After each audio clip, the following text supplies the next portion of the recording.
Ah, new street pavement. Always a welcome sight, especially if it's in your neighborhood. In the next few minutes, staff of the city's Public Works Street Engineering and Construction Division will discuss RSVP, the city's street rehabilitation program. RSVP is an acronym for Residential Street Vitality Program. And what we typically do is go into a neighborhood and reconstruct all the older paved streets and the oiled streets. Oiled streets typically don't have any curb and gutter, and reconstruct them. The first thing residents should understand is that an RSVP construction project is very involved and will result in some disruption of their daily routine.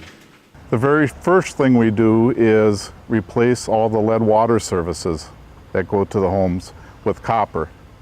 Upgrading the lead water service from lead to copper eliminates the contamination of the lead into the homes, into the water, and also improves the amount of water that each house gets. The size of the service is upgraded as well. The second thing that happens is that Xcel Energy will upgrade any of their facilities that are in need of upgrading. The next step in the process is replacing the old cast iron water mains.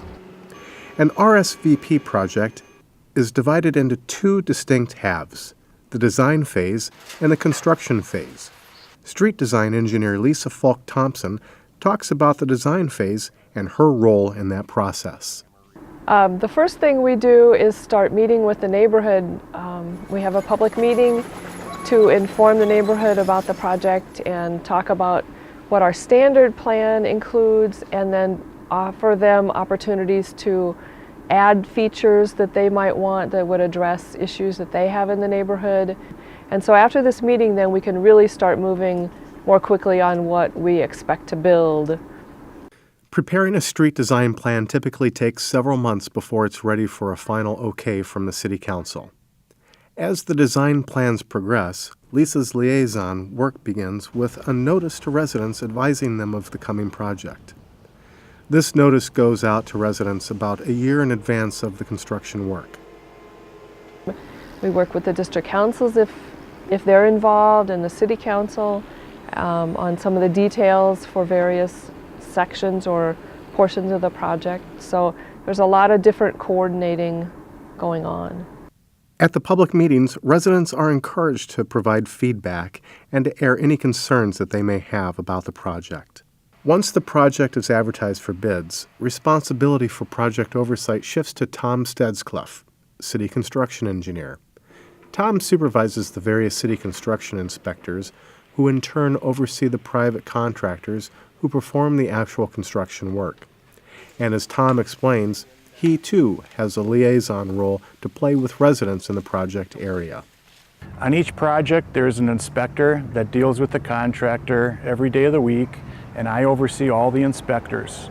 And any issues or concerns we have with the residents, we have contact numbers and they can call us and we'll meet them on site.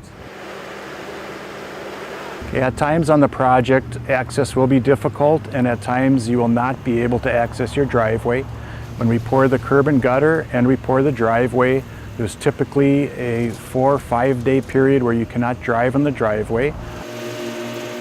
Other issues, there may be water service problems, which we deal with the water department. It's going to be dusty and noisy, but we water the street on a regular basis. We have noise ordinances, so we can't start before 7 in the morning, so we watch the noise the best we can. And any other issues, you just call us because you'll have contact numbers and we'll deal with them. Once utility lines are marked in the field, excavating the street can begin. Once excavation is complete, removal and replacement of old underground lines will take place. This involves coordination among the city, private contractors doing the work, and the owners of those utility lines. Each phase of the construction calls for a different kind of work, often with a different subcontractor performing the work. One of the last things to happen on the project is the placement of the sod. This is what kind of brings the conclusion of the project to the residents. They start to see the street lights coming on and the green boulevards and the trees being planted, and they can notice a big difference in their neighborhood at that point. It is very rewarding when I drive through a neighborhood that I was involved in a project and think, oh, it really looks nice. You know, we did a good job. The neighborhood knew what they needed and wanted, and it's really rewarding to do that.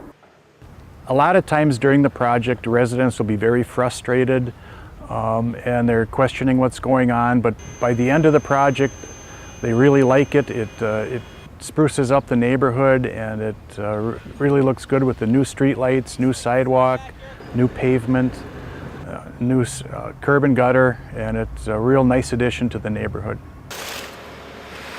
For more information on the Residential Street Vitality Program, visit our website at stpaul.gov/construction.